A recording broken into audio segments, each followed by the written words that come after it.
Well, that was scary. Anyways, Million years ago was the golden age of dinosaurs, and nature wasn't just a factory of apex predators and majestic herbivores. Sometimes evolution clocks out at 4:59 p.m. on a Friday and just leaves behind a mess. Welcome back to Cardboard Guy, and I'm leading you to the My 40 Favorite Dinosaurs I just read somewhere. Don't forget to subscribe. Number 1, the Coloradisaurus. Now, if I say Coloradisaurus, what's your first thought? Oh, an all-American dinosaur from the Rocky Mountains. Wrong. This thing was dug up in the Los Colorados Formation in Argentina. It's the ultimate false advertising. It's like buying New York pizza in a gas station in Nebraska. Biologically, this thing is a sauropodomorph from the late Triassic. It belongs to that incredibly awkward transitional phase of evolution, where dinosaurs couldn't quite decide if they wanted to walk on two legs like a respectable theropod, or commit to all fours like the giant sauropods they would eventually become. So, they just sort of lumbered around in this perpetual state of evolutionary puberty.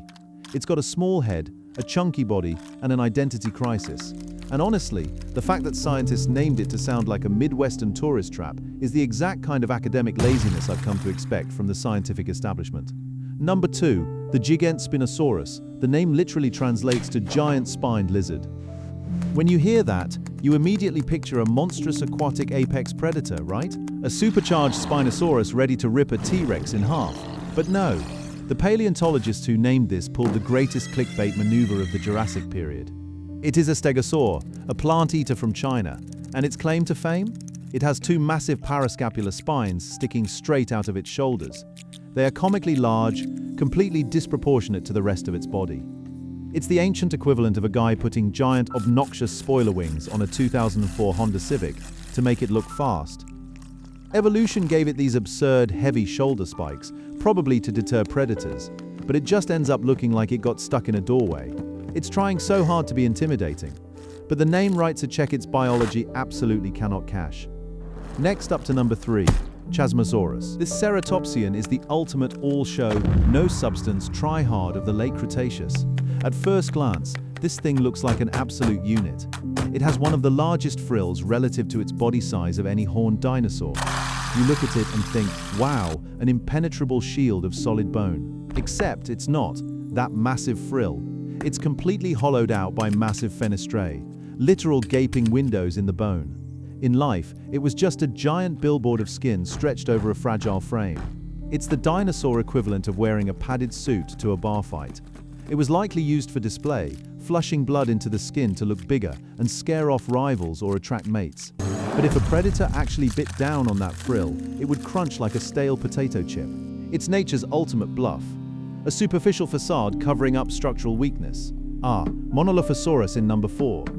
This theropod from Middle Jurassic China looked in the evolutionary mirror and said, you know what I need? A giant, hollow mohawk made of bone right on my nose. Why? What purpose does it serve?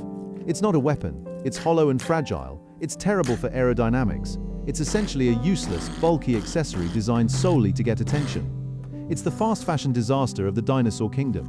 Long before birds figured out that colorful feathers were the most efficient way to show off, this guy was out there lugging around a bony hat on his face, hoping some female would find his cranial deformity attractive.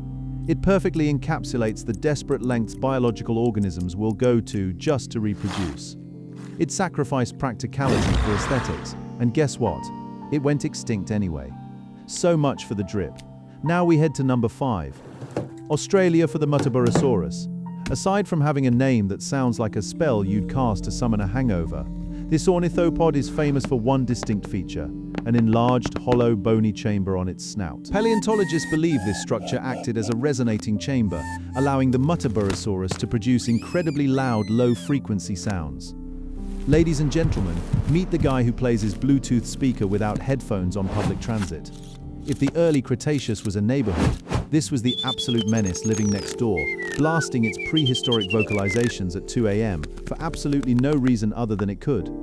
Living in Australia is already tough enough with everything trying to kill you, but imagine having to deal with a 3-ton bipedal foghorn that never shuts up. At number 6, we have the Huayangosaurus. This is one of the most primitive basal members of the stegosaur family. And how do we know it's primitive? Because it refused to let go of the past. As the stegosaur lineage evolved, They figured out that having a tough, toothless beak at the front of the mouth was the most efficient way to crop vegetation. But not the Huayangosaurus. This guy stubbornly retained its premaxillary teeth, those little front teeth at the tip of the snout. It's the biological equivalent of refusing to use online banking and insisting on writing paper checks at the grocery store. It clung to an outdated, inefficient biological mechanism simply because it was a relic of an older time. Evolution was trying to hand it a technological upgrade, and the Huayangosaurus hit remind me later for millions of years. Number 7. Let's talk about media hype versus reality with the Chindesaurus. Discovered at the famous Ghost Ranch in New Mexico, it was immediately slapped with the incredibly edgy nickname, the Ghost Ranch Dinosaur. The media hyped it up. People thought we found a crucial missing link in the late Triassic ecosystem. The reality? We barely found anything. The fossil record for Chindesaurus is laughably fragmentary. A piece of a femur here, a shard of vertebra there. For decades, paleontologists have been fighting in academic papers over what this thing even is. Is it a Hererosaurid? Is it a basal theropod? Is it just a pile of rocks we hallucinated into a dinosaur? Nobody knows for sure. It's a dinosaur built entirely on speculation and a cool nickname. It has the ultimate imposter syndrome. It walked into the paleontology party, handed over a resume that was 90% blank space, and still somehow got a Wikipedia page. Number 8, the last of this video, we arrive at the Chungkingosaurus. Yet another stegosaurid, but with a twist. It's tiny. At around 13 feet long, it's one of the smallest of its kind. But what it lacked in size, it made up for in pure, unadulterated overcompensation. This little guy was covered head to tail in thick bony plates, and its tail didn't just have the standard 4 spikes. Some specimens suggest it had up to 8 heavily weaponized spikes. It's the Chihuahua of the Jurassic period. Small, nervous, highly aggressive, and constantly overarmed because it knows everything else in the room could crush it by sitting down too fast.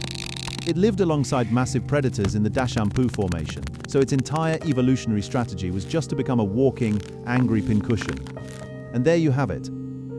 First 8 out of 40 dinosaurs that prove evolution isn't a flawless march toward perfection. They're weird to most of us, they're somehow flawed, and they've been completely overshadowed by the mainstream T-Rex industrial complex. But hey, without the losers, we wouldn't know what winning looks like. I'll see you in part 2.